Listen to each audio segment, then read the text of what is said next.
Hello and welcome back to Kaizen classes. आज की इस वीडियो में हम किसी सब्जेक्ट टॉपिक पर बात नहीं करेंगे, बल्कि हम बात करेंगे आगामी परीक्षा उत्तराखंड लोअर पीसीएस 2025, जो कि 11 मई 2025 को होने वाली है। एडमिट कार्ड आयोग की वेबसाइट पर आ गए हैं।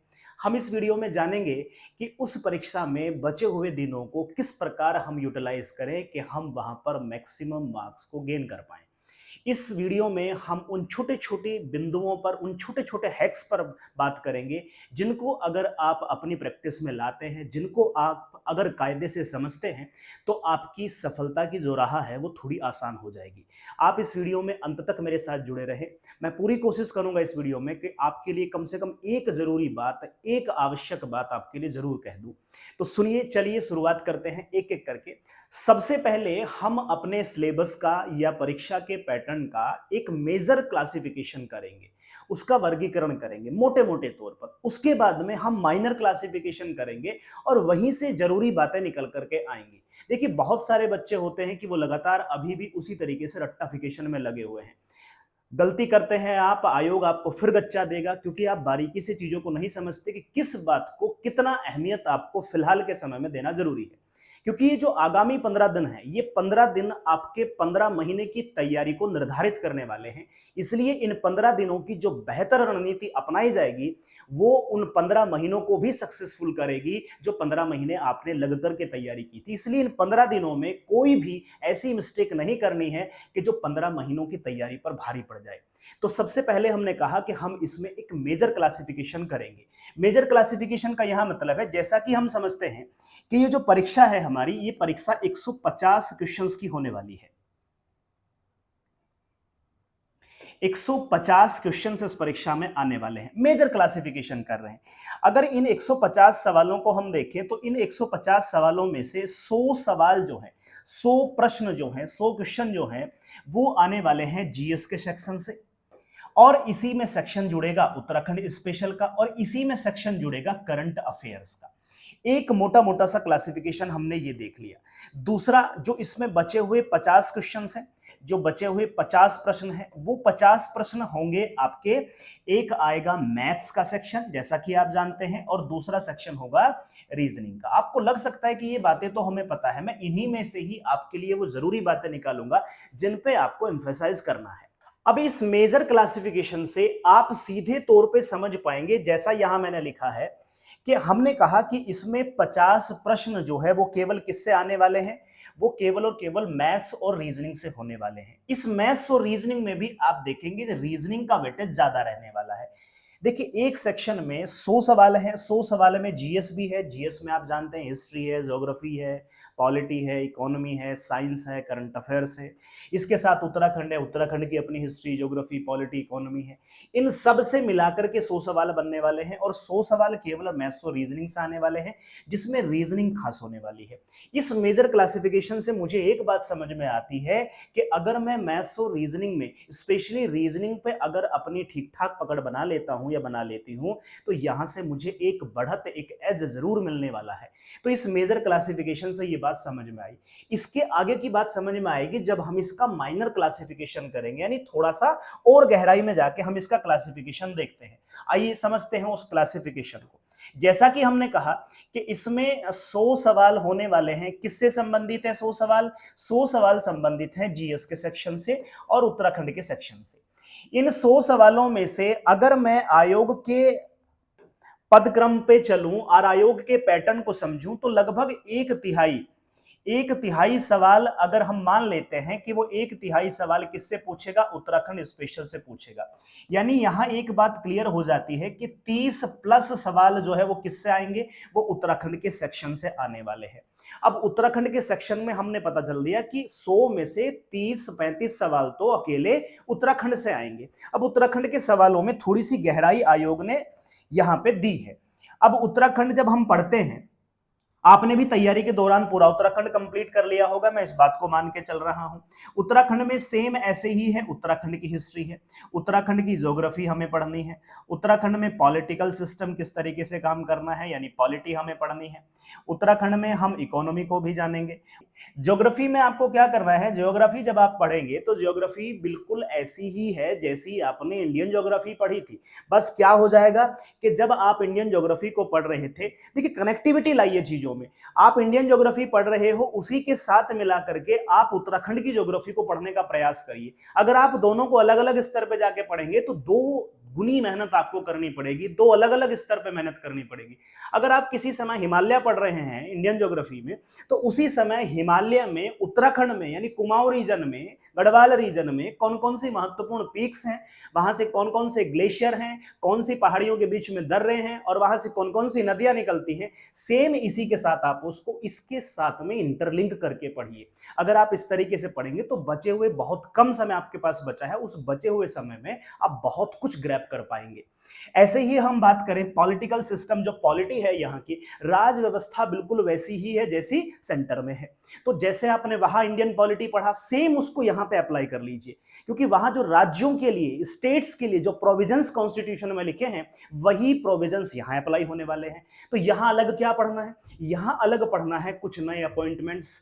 यहाँ पे जैसे चीफ जस्टिस का पद है तो चीफ जस्टिस कौन बनाए गए हैं, कितने जजेस हैं यहाँ के हाई कोर्ट में, या यहाँ पे चीफ सेक्रेटरी किसको बनाया गया है, वगैरह वगैरह। यानी पॉलिटी में केवल और केवल आपको स्टेट के फैक्चुअल इंफॉर्मेशन जानना है, बाकी जो कॉन्सेप्ट है वो कॉन्सेप्ट इंडियन पॉलिटी के साथ मिला लीजिए। तो जब आप इंडियन पॉलिटी का रिवाइज करें, जिस दिन रिवाइज करने बैठे उसी दिन आपको क्या करना है, उत्तराखंड की पॉलिटी को भी साथ के साथ रिवाइज कर लेना। भले ही आपने दो नोटबुक बनाई हो तो दोनों को साथ रख लीजिए, कंपैरिजन करते चलिए, क्योंकि जब पेपर बनेगा तो पेपर में 150 सवाल एक साथ आएंगे। ऐसा नहीं कि एक दिन आपसे उत्तराखंड पूछेगा, अगले दिन रिवीजन का टाइम देगा, तीसरे दिन आपसे फिर जाकर के कोई जीएस, सामान्य जीएस पूछेगा, सब एक साथ मिलने वाला। तो आप भी एक साथ पढ़ लीजिए, उससे आपका समय भी बचेगा और चीजें आपकी कंसोलिडेट भी हो जाएंगी।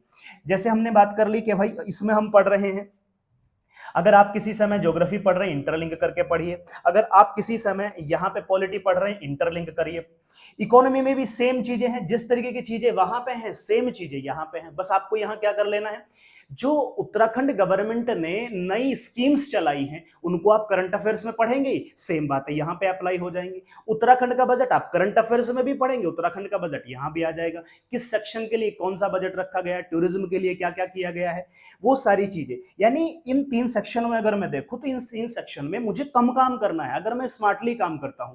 अगर मैं उत्तराखंड को अलग से, अब मैं उत्तराखंड पढ़ने बैठूंगा तो उत्तराखंड को अलग से ए से जेड तक हम पढ़ने की कोशिश कर रहे हैं, तो इसमें क्या होगा, ये ज्यादा टाइम कंज्यूम करने वाला प्रोसेस है। आप क्या करिए, इंटरलिंक करके। इसीलिए तो कहा जाता है ना कि जितने कम सोर्सेज आप रखेंगे उतना ज्यादा आप क्लियर रहेंगे कि मुझे क्या अचीव करना है, मुझे क्या पढ़ना है और कितना पढ़ना है।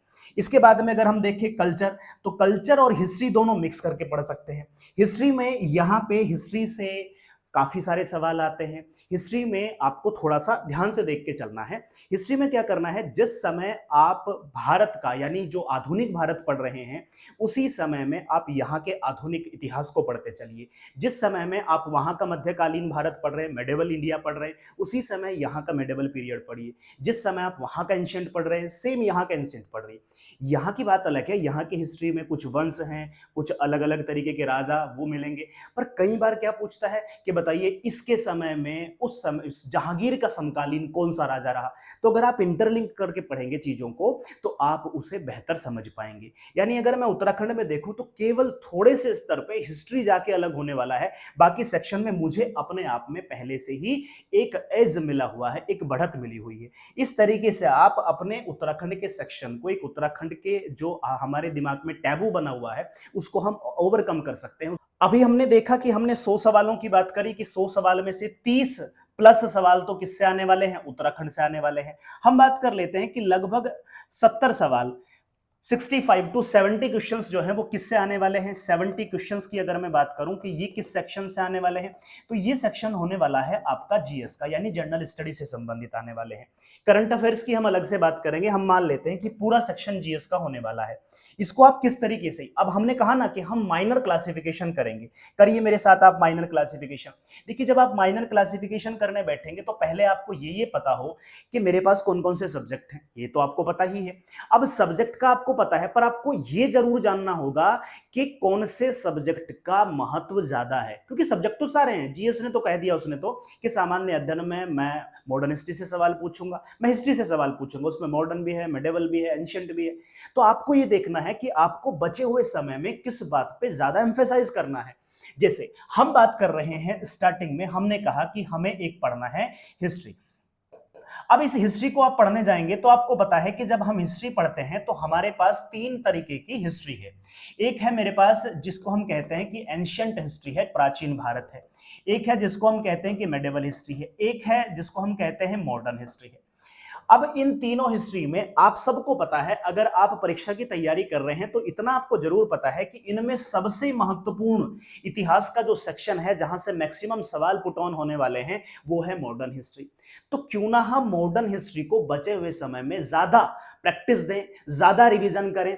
इसमें जिस तरीके के सवाल आए हुए हैं, पीवाईक्यू आप लगा रहे होंगे कि किस तरीके के बुक्स से सवाल पूछता है, किताबों से सवाल पूछता है, पत्र पत्रिकाओं से सवाल पूछता है, गांधी के स्वतंत्रता आंदोलन से सवाल पूछता है, या जो भी स्वतंत्रता आंदोलन में जुड़े रहे। स्वतंत्रता आंदोलन का चैप्टर टॉपिक ही अलग लिखा हुआ है, आप अपने सिलेबस में जाके चेक करिए।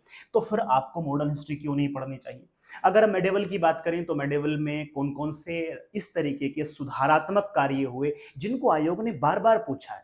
आप क्या करिए, पिछले 5-7 पेपर को देख जाइए, उनमें किस तरीके से मेडिवल इंडिया से सवाल आया है उसको पहचान लीजिए। एंशिएंट में सेम है, जैसे हड़प्पा सभ्यता लगभग एक सवाल हर पेपर में आता है, जैनिज्म से एक सवाल आता है, वैदिक सभ्यता से सवाल आता है, बौद्ध से सवाल आता है। ठीक है, तो ये हो जाता है कि मुझे एंशिएंट से सारी चीजें पिक नहीं करनी। मैं गुप्ता पीरियड पढ़ने की बात नहीं कर रहा हूं, ऐसा मैं नहीं कह रहा हूं गुप्ता पीरियड कहीं कम वेटेज रखता है। अगर आपने पढ़ा हुआ है तो वेल एंड गुड, अगर आपके पास टाइम है तो फिर जरूर पढ़ के जाइए। पर हम बात कर रहे हैं, अगर आपके पास बचा हुआ समय कम लग रहा है और आपके पास काम ज्यादा है, तो आप थोड़ा सा स्मार्टली खेलिए। और थोड़ा सा स्मार्टली खेलने का मतलब यहां यही हो जाता है कि आप उन सेक्शन को पिक करिए जिस सेक्शन से काम करने से ज्यादा आउटपुट निकलने वाला है। जैसे कि हमने कहा कि आप मॉडर्न हिस्ट्री के साथ में जाएंगे, मॉडर्न हिस्ट्री पे काम करेंगे, तो हिस्ट्री में आपको मॉडर्न हिस्ट्री को ज्यादा वेटेज देना है। इसके बाद जैसे मैंने कहा कि हम बात कर लेते हैं जियोग्राफी की।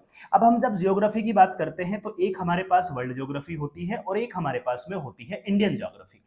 हमें ये तो पता ही है कि चलो उसने लिखा है भारत का भूगोल, हम आपसे पूछेंगे। देखिए, लिखा है, एक से आध सवाल आपको वर्ल्ड ज्योग्राफी में भी देखने को मिलेगा। आप बता भी नहीं पाएंगे, क्लेम भी नहीं कर पाएंगे ये तो विश्व इतिहास से पूछ लिया। भूकंप के फिनोमिना को पूछ रहा है, क्या भूकंप भारत में नहीं आता है? तो भारत में रहने वाले व्यक्ति को भूकंप के फिनोमिना को नहीं जानना चाहिए। क्या भारत में आने वाला भूकंप अलग तरीके का है और जापान में आने वाला भूकंप अलग तरीका? भूकंप भूकंप है, अर्थक्वेक से सवाल पूछेगा। तो यहां क्या करना है आपको कि जैसा आप समझ पा रहे हैं कि इंडियन ज्योग्राफी लिखा भी है, तो इंडियन ज्योग्राफी को, ज्योग्राफी वाले सेक्शन में इंडियन ज्योग्राफी को आपको ज्यादा एम्फेसाइज करना है, उसको ज्यादा रिवीजन देना है। फिर चाहे वो इसके बारे में जनरल इंट्रोडक्शन हो, हिमालयाज वाला रीजन हो, या फिर हम बात करें कि रिवर सिस्टम की बात हो, किसी भी तरीके। अभी देखिए हाल फिलहाल में रिवर डिस्प्यूट के ऊपर बात चल रही है, सिंधु जल समझौते के ऊपर बात हो रही है, रिवर सिस्टम को पक्का कर जाइए। तो इस सेक्शन से कौन से सेक्शन को आप काम करेंगे? इंडियन ज्योग्राफी पे काम करेंगे। अगर हम नेक्स्ट बढ़े और आगे बात करें कि और कौन सा सेक्शन होता है, तो ज्योग्राफी के बाद में एक सेक्शन है पॉलिटी का। पॉलिटी का सेक्शन, अब देखिए पॉलिटी में कुछ ऐसा है नहीं कि इंडियन पॉलिटी की बात कर रहे हैं कि अमेरिकन पॉलिटी की बात करें, पॉलिटी तो पूरा पढ़ना पड़ेगा आपको। अब पॉलिटी में क्या करना है, क्या आपको कॉन्स्टिट्यूशन के आर्टिकल नंबर 1 से लेकर के लास्ट के 395 आर्टिकल तक कर जाना है, या आपको 22 के 22 भाग रट जाने? नहीं, उसमें भी खास है। जिस तरीके से आप देखते हैं कि आपसे कॉन्स्टिट्यूशनल असेंबली यानी संविधान सभा से सवाल पूछेगा ही पूछेगा। जैसे कि आपको पता है बहुत दिनों से सिटीजनशिप पे बात हो रही है, नागरिकता पे बात चल रही है, तो नागरिकता से सवाल आ सकता है। नागरिकता किन किन बेस्ड पर एक्वायर की जा सकती है, किन किन बेस्ड पर नागरिकता को छीना जा सकता है। जो CAA 2019 में आया था, यानी सिटीजनशिप अमेंडमेंट एक्ट 2019 आया था, वो क्या है, उसके प्रोविजन क्या है, ये आपको जान लेना है। इसके बाद में आपको पता है हमारे लिए एक बड़ा ही महत्वपूर्ण यहाँ पे भाग दिया गया है, भाग 3 मूल अधिकार से संबंधित है, फंडामेंटल राइट्स दिए गए हैं। फंडामेंटल राइट्स आपके तैयार हों। इसके बाद इसी तरीके से फंडामेंटल ड्यूटीज के बाद में DPSP हो जाता है, जैसे प्रेसिडेंट हो जाता है, जैसे पार्लियामेंट हो जाता है। तो अब ये क्या है, हम नहीं कह रहे हैं आपको कि आप राजभाषा करिए, अगर आपके पास समय है बिल्कुल कर जाइए, पर कम से कम जो आपको एकदम से दिखाई दे रहा है कि इनसे तो सवाल बार बार पूछे जा रहे हैं, और पूरे GS में सबसे ज्यादा सवाल भी आपको देखने को मिलते हैं कि पॉलिटी और ज्योग्राफी से पूछे जाते हैं। तो पॉलिटी में आप मेन टॉपिक का क्लासिफिकेशन कर लीजिए कि ये वाले टॉपिक हैं जिनको मुझे मल्टीपल रिविजन्स देकर के वहां पे जाना है। अब ये कैसे पता चलेगा, जैसे हमने उसमें भी कहा पीछे हिस्ट्री में भी, कि ये कैसे पता चलेगा, ये पता चलेगा कि देखिए आपका अपना जो डेली शेड्यूल है पढ़ाई का, जो भी आपकी दिनचर्या है, उस दिनचर्या में कम से कम 2 से 3 घंटे का समय आप इसलिए जरूर रखिए कि आप उसमें प्रैक्टिस पेपर और PYQs यानी पिछले सालों के पेपर्स को जरूर लगा रहे हैं। UKPSC की चाहे कोई भी परीक्षा हो, उससे संबंधित जो GS के सवाल हैं, उत्तराखंड के सवाल हैं, करंट अफेयर्स है, कितने दिनों तक का करंट अफेयर्स पूछता है, उस पर आप जरूर काम करके चलेंगे। वो 3 घंटे आप अपने डेली शेड्यूल में जरूर दे करके चलेंगे। इसके बाद में अगर हम आगे बढ़ें और हम GS के दूसरे सेक्शन पे बात करें, तो यहाँ हिस्ट्री, ज्योग्राफी, पॉलिटी हो जाता है। अब बात कर लेते हैं इकोनॉमी के सेक्शन पे कि हमारी जो अर्थव्यवस्था है उससे संबंधित कौन कौन से सवाल आने। अर्थव्यवस्था है तो भारतीय अर्थव्यवस्था पढ़ना है, उसने लिखा भी है। अब भारतीय अर्थव्यवस्था की अगर बात करें तो भारतीय अर्थव्यवस्था में कुछ बिंदु हैं जो बड़े महत्वपूर्ण हैं। जैसे आप देखेंगे कि एक सेक्शन है बैंकिंग का, तो बैंकिंग के सेक्शन में CRR क्या होता है, SLR क्या होता है, रेपो रेट क्या होती है, रिवर्स रेपो रेट क्या होती है, ओपन मार्केट ऑपरेशंस क्या होते हैं, यानी बैंकिंग से जुड़ा हुआ हर चीज आप देखिए, क्योंकि बैंकिंग से सवाल आता ही आता है, तो इसमें बैंकिंग आपको करके चलना है। जिस तरीके से आप देखते हैं कि हमारे यहाँ पे फिस्कल पॉलिसी के बारे में बात होती है, फिस्कल पॉलिसी यानी राजकोषीय नीति से संबंधित बात होती है, जिसमें बजट भी शामिल रहता है। तो बजट का सेक्शन क्या है, अब यही जब आप यहां का बजट पढ़ेंगे तो इसको उत्तराखंड के साथ में लिंक कर लेंगे। इस तरीके से आप पढ़ के चलेंगे सारे अकाउंट्स के बारे में। एक इसमें और आता है जिसको हम कहते हैं 5 ईयर प्लान्स। तो 5 ईयर प्लान्स क्या है, हमारी पंचवर्षीय योजनाएं क्या है, बड़ा ही पसंदीदा टॉपिक है आयोग का, खासतौर से उत्तराखंड लोक सेवा आयोग का, कि पंचवर्षीय योजनाओं से एक सवाल जरूर पूछा जाता है, इस समय क्या शुरुआत हुई, ये कब लाया गया, वगैरह वगैरह। तो ये सेक्शन आपको क्या करना है, हमने क्या किया इसमें, हमने चीजों को चिन्हित किया, मार्क किया कि हमें कौन कौन सी चीजों को ज्यादा एम्फेसाइज करना है। अगर आप इस तरीके से पहचान पाते हैं तो यकीन मानिए आप अपनी जर्नी को आसान बना लेंगे, आप अपने मन में बन रहे उस ताने बाने को थोड़ा सा सरल कर लेंगे, और जितना ज्यादा सिंपली, जितना ज्यादा सरलता, सहजता के साथ आप एग्जामिनेशन हॉल तक पहुंचेंगे, उतनी ही ज्यादा गारंटी है कि आप सफल होंगे। जितना ज्यादा कंफ्यूज्ड माइंड के साथ में आप एग्जामिनेशन हॉल में एंटर होंगे, आप पाएंगे कि वो कंफ्यूज्ड माइंड आपको वहां पे और ज्यादा चार्ज कर देगा और आप बहुत ज्यादा कंफ्यूज हो जाएंगे, हाइपर हो जाते हैं लोगों को। वहां पे हमने देखा है कि उससे पहले एंजाइटी हो जाती है। वो एंजाइटी इसीलिए हो रही है क्योंकि आपने लगातार समेटने की कोशिश करी थी, ये भी पढ़ लें, वो भी पढ़ लें, वो भी पढ़ लें। मैं केवल 15 दिनों की बात कर रहा हूं, मैं ये नहीं कह रहा हूं कि इस एग्जाम में वो वाला सेक्शन नहीं आता है जिस पर हमने बात नहीं करी है। यहाँ सब कुछ आता है क्योंकि उसने तो GS लिख के दिया है, पर अब बचे हुए 15 दिनों में आपको कैसे काम करना है ये यहाँ पे जरूरी है। इसके बाद में अगर हम बात करें उस सेक्शन की जो इसके बाद वाला सेक्शन है, तो इसके बाद में एक सेक्शन बचता है जिसपे लिखा भी है उसने, साइंस वाले सेक्शन से आपसे सवाल पूछा जाएगा, विज्ञान में पूछा जाएगा। अब देखिए विज्ञान की अगर बात करें तो विज्ञान में जैसे फिजिक्स भी आता है, केमिस्ट्री भी आता है, बायो भी आता है, और अब तो टेक्नोलॉजी पे भी सवाल आ रहे हैं क्योंकि इंडिजीनियस टेक्नोलॉजीज के ऊपर सवाल पूछे जा रहे हैं। तो देखिए यहाँ पे आपको 2 काम करने हैं मेरे कहने से।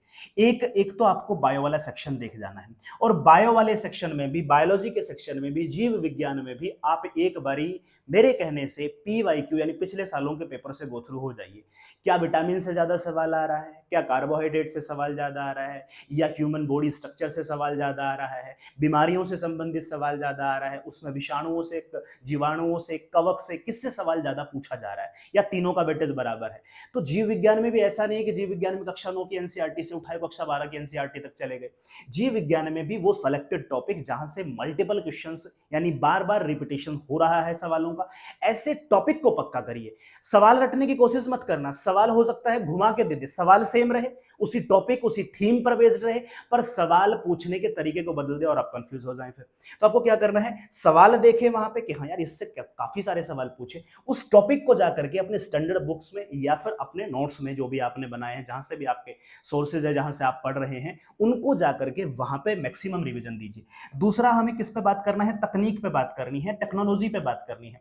अब उसमें अगर विश्व स्तर पर कोई भी देश किसी नई तकनीक को ला रहा है तो उससे भी सवाल पूछे जाएंगे, चाहे फिर वो S-400 हो या किसी तरीके की और कोई MR मिसाइल हो, या फिर भारत में स्वदेशी निर्मित कोई तकनीक हो, किसी भी फील्ड में हो सकती है, रक्षा के फील्ड में हो सकती है, चिकित्सा के फील्ड में हो सकती है, किसी भी बायोटेक्नोलॉजी, नैनो टेक्नोलॉजी या फिर डिफेंस टेक्नोलॉजी, कोई भी किसी भी तरीके की टेक्नोलॉजी की बात हो, यहाँ पे तकनीक से संबंधित एक सवाल आता है जब वो टेक की तरफ बढ़ता है, जनरल साइंस और साइंस एंड टेक्नोलॉजी, तो एक से दो सवाल आपको टेक्नोलॉजी में भी रीच देखने को मिलेगी वहां पे। तो ये हो जाता है आपका साइंस वाला सेक्शन। इसके बाद अगर आपका मन करे तो थोड़ा वो सेक्शन केमिस्ट्री में देख जाइए, थोड़ा वो सेक्शन फिजिक्स में, खासतौर से फॉर्मूलाज की जो बात होती है फिजिक्स में, उसको आप देख करके जा सकते हैं। ये हो जाता है हमारा जीएस का सेक्शन। अब हम उस सेक्शन पे बात कर लेते हैं जिसको हमने कहा था करंट अफेयर्स। यहां पे बात होगी करंट अफेयर्स की कि करंट अफेयर्स को हम किस तरीके से कवर करें। देखिए, जब हम बात कर रहे हैं करंट अफेयर्स की, तो करंट अफेयर्स में जो ट्रेंड रहा है यूकेपीएससी के सवाल पूछने का, तो यूकेपीएससी ने पिछले 5 साल 7 साल तक भी सवाल पूछे हैं, पर अब 15 दिनों की रणनीति पे हम बात कर रहे हैं चूंकि, तो मेरा आपको एक हम्बल सजेशन ये रहेगा कि कम से कम 2024 जनवरी 2024 से लेकर के, और ये जो मंथ अभी चल रहा है अप्रैल 2025 तक, या कम से कम 15 अप्रैल 2025 तक, कम से कम इतना 15 अप्रैल 2025 तक का करंट अफेयर्स आप देख के जाएंगे। मई में आपका पेपर होने वाला है, कम से कम एक महीना पहले तक का करंट अफेयर्स आपके देख के जाएंगे। यानी हम बात करें पूरा 2024 और शुरुआत के ये 4 या 3.5 महीने का करंट अफेयर्स, कम से कम 1 सवा साल का करंट अफेयर्स आप जरूर देख के जाएंगे, और उसमें हर सेक्शन का करंट अफेयर्स आप देख के जाएंगे। किसी भी मैगजीन को आप प्रेफर कर लीजिए, XYZ जहां से भी आप पढ़ रहे हैं, अगर आपने अपने नोट्स बनाए हैं, जो भी है, बस करंट अफेयर्स आपको रट्टा मार के जाना है, क्योंकि वो एज इट इज फंसने वाला है सवाल। तो इसमें कोई कमी आप नहीं करेंगे, क्योंकि करंट अफेयर से अगर आप बहुत ही हल्की सी बात करेंगे तो 5 से 6 या मैक्सिमम 10 सवाल आपको देखने को मिल सकते हैं। और जो बच्चे पहले इस बात के भुक्तभोगी रहे हैं कि उनका सिलेक्शन 1 नंबर, आधे नंबर, 2 नंबर, 3 नंबर से रुका है, ऐसे बहुत सारे बच्चों को मैं पर्सनली जानता हूं। आप सब जो देख पा रहे हैं, आपको भी पता होगा, ये जो 1-1, 2-2 नंबर का महत्व है, ये तब समझ में आता है कि करंट अफेयर्स का अपने आप में क्या वेटेज रह जाता है। इसके बाद में अब एक महत्वपूर्ण सेक्शन पे बात कर लेते हैं इसके बाद में, और वो सेक्शन है हमारा जिसको हमने कहा था कि वो मैथ्स और रीजनिंग वाला सेक्शन, मैथ्स प्लस रीजनिंग का। इस मैथ्स और रीजनिंग में, जैसा कि मैंने स्टार्टिंग में बताया आपको, कि इस सेक्शन में रीजनिंग का वेटेज ज्यादा रहने वाला है। ये सेक्शन टोटल कितने नंबर का है? ये टोटल है 50 मार्क्स का। तो ये 50 में से कम हम मान के चलें तो 30 मार्क्स जो है, 30 या 35 नंबर की यहाँ पर रीजनिंग आने वाली है। कुछ सवाल, कुछ टॉपिक तो ऐसे हैं जो रीजनिंग और मैथ्स में आप कंफ्यूज होते हैं कि रीजनिंग का है कि मैथ्स का है। तो देखिए, रीजनिंग में वर्बल और नॉन वर्बल होता है, एक वर्बल होता है, एक हमारे पास में नॉन वर्बल होता है। तो रीजनिंग में लगभग, क्योंकि रीजनिंग में सभी की अप्रोच ठीक ठाक होती है, कुछ एक टॉपिक को अगर हम रीजनिंग में छोड़ दें, एडवांस रीजनिंग की तरफ ना बढ़ें, जो बैंकिंग की रीजनिंग है, तो जनरल परसेप्शन में सबका ठीक ठीक रहता है रीजनिंग। तो जो आपका ठीक ठीक है और वो आ भी ज्यादा रहा है, तो उसको आप क्या कर लेंगे? कंसोलिडेट कर लेंगे और मजबूत कर लेंगे उसको। तो रीजनिंग के पूरे रीजनिंग के सेक्शन से आप गो थ्रू हो जाइए। जब आप मैथ्स और रीजनिंग पढ़ने बैठ रहे तो रीजनिंग तो पूरा कर जाइए। उसमें कुछ टॉपिक जिनको एक आध बार पूछा उसको आप छोड़ सकते हैं, बाकी सबको कर जाइए। अच्छा, अब बारी आती है मैथ्स की, क्योंकि मैथ्स तो अर्थमेटिक आप पढ़ेंगे, तो मैथ्स अपने आप में 4-5 महीने का है। अगर आपने उसमें अच्छी प्रैक्टिस भी करी है तब भी 1 महीना लगने वाला है, या अगर आप लगातार कर रहे हैं, अब क्या करें 15 दिन में। तो देखिए, मैथ्स में फिर मैं वही कहूंगा कि पिछले सालों के सवालों पे जाइए आयोग के, और उसमें देखिए कौन से टॉपिक से मल्टीपल टाइम 9 सवाल पूछे गए हैं और उस टॉपिक को आकर, उस सवाल को नहीं, उस टॉपिक को आकर यहाँ पे time and work, average, percentage, इनसे सवाल अगर बार बार पूछ रहा है तो इन टॉपिक को कहीं से भी कैसे भी करके अच्छे से तैयार कर लीजिए, क्योंकि 50 नंबर एक सेक्शन से बहुत ज्यादा होता है और ये निर्धारण भी करेगा आपका कि आपका सिलेक्शन हो या ना हो, क्योंकि जिनका बैकग्राउंड मैथ्स और रीजनिंग में अच्छा होता है उनका अमूमन जीएस कमजोर रह जाता है। मैं एक्सेप्शन की बात नहीं कर रहा हूं, मैं जनरल लोगों की बात कर रहा हूं, हम और आप जैसे लोग, कि मेरा मैथ्स अच्छा है तो मेरा जीएस अच्छा नहीं है, क्योंकि मैं एसएससी के लिए काम कर रहा था। ऑल्दो अब तो एसएससी में भी ठीक ठाक जीएस पूछ रहा है, पर फिर भी एक हमारा परसेप्शन यही रहता है, जिनका जीएस का सेक्शन अच्छा हो वो मैथ्स और रीजनिंग में डूब जाते हैं। सी सेट में उन्होंने पहले इस तरीके से चीजें देखी है। तो आप थोड़ा सा बैलेंस देखिए, जो जितना बैलेंस रहेगा वो उतना सफल होगा। मैथ्स में 50 में से 50 करके आप कुछ नहीं उखाड़ लेंगे, क्योंकि कट ऑफ जो है वो 80-85 के आसपास चली जाएगी। तो आप, मैं केवल मैथ्स करके कुछ नहीं कर सकते, आप केवल जीएस के बदौलत कुछ नहीं कर सकते, क्योंकि आप कितना भी ठीक कर लेंगे 80 प्लस जाते ही आपके हाथ कांपने लगेंगे कि आपने 80 नंबर का पेपर सॉल्व कर दिया। अब आपको लगेगा कि अब ये जो 20 नंबर का सवाल बचा हुआ है इसमें आ नहीं रहा, तुक्के मारने पड़ेंगे, और तुक्के आपको पता है तुक्के कितने सही निकलते हैं। अब 80 नंबर में से कितनी संभावना है कि उसमें से सही हो जाएंगे सब कुछ, तो संभावना 0.01% की रहेगी। भाई 80 के 80 ठीक है, तो कुछ गलत निकलेंगे, गलत निकलेंगे तो फिर नेगेटिव मार्किंग आपका इंतजार कर रही होगी। तो इन सब चीजों से बचने के लिए क्या करना पड़ेगा, जीएस वाले सेक्शन को बढ़िया से करने वाले लोगों को भी कहां जाना पड़ेगा, मैथ्स और रीजनिंग। तो क्यों ना आप इस पचड़े से बचें और क्या करें कि मैथ्स और रीजनिंग को मजबूत करते हुए, मैं मान के चल रहा हूं कि आपका मैथ्स रीजनिंग बहुत अच्छा नहीं है, तो मैथ्स और रीजनिंग में रीजनिंग को मजबूत कर लीजिए, मैथ्स के वो सिलेक्टेड टॉपिक कर लीजिए, और जीएस में उत्तराखंड को साथ लगाते हुए जीएस वाले सेक्शन को एम्फेसाइज कर दीजिए, उसको बढ़ा दीजिए, और आप बस इस रणनीति को फॉलो कर लीजिए। तो ये आप पाएंगे कि आपको एग्जामिनेशन हॉल में एक अलग तरीके की मजबूती मिलने वाली है, क्योंकि आप तैयारी करते समय जितना ज्यादा क्रिस्टल क्लियर रहेंगे अपने दिमाग में, उतना ज्यादा आप चीजों को आसानी से समझ पाएंगे। अब तो यही टाइम है ना कि 15 दिन में जितनी जल्दी से आप चीजों को समझ पाए। अच्छा अच्छा अच्छा, मुझे ये समझ में आ गया कि ये बैंकिंग सिस्टम कैसे काम कर रहा है। एक होता है कि हम सुबह से शाम तक एक ही टॉपिक लिए बैठे कि आज मुझे समझ में नहीं आया, कब नहीं आएगा, जब आपका दिमाग प्रॉपरली काम नहीं कर रहा होगा। इसलिए अपने दिमाग में चीजों को सरलता में लाइए, आसानी, इजी वे में चीजों को अपने सामने रखिए कि मुझे ये करना है, इतने दिन में ये करना है, उतने दिन में वो करना है। कितने घंटे पढ़ना चाहिए, कब कौन सा सब्जेक्ट पढ़ना चाहिए, इट्स अप टू यू, ये आप पे निर्भर करता है। हमने आपको एक रणनीति बताई मोटा मोटी सी, मैं आपके कोई पर्सनल उसमें नहीं जा रहा हूं कि इतने घंटे बैठ के पढ़िए, उतने घंटे बैठ के पढ़िए, बस घंटे गिनने का समय अब नहीं है। आपको जितना सुटेबल लगे, आपकी जितनी कैपेसिटी है उतना पढ़ेंगे, जितना आप पढ़ेंगे उतना ज्यादा आपको स्ट्रेंथ मिलने वाली है एग्जामिनेशन हॉल में। तो ये कुछ बातें हैं मेरी तरफ से आप सभी एस्पायरेंट्स के लिए, और मैं मान के चलूंगा कि मैं उम्मीद भी करूंगा इसमें कि आपको कोई ना कोई एक पॉइंट जरूर क्लिक करने वाला है जो आपके लिए किक साबित होगा और आपको एग्जामिनेशन हॉल में मेरी तरफ से थोड़ी सी मजबूती जरूर देगा। तो आई होप आपको ये वीडियो पसंद आई होगी। तो चलिए मिलेंगे इस तरीके की नई वीडियोस के साथ में, नई रणनीति की वीडियोस के साथ में और बाकी सब चीजों के साथ में। तब तक के लिए जुड़े रहेंगे आप। धन्यवाद।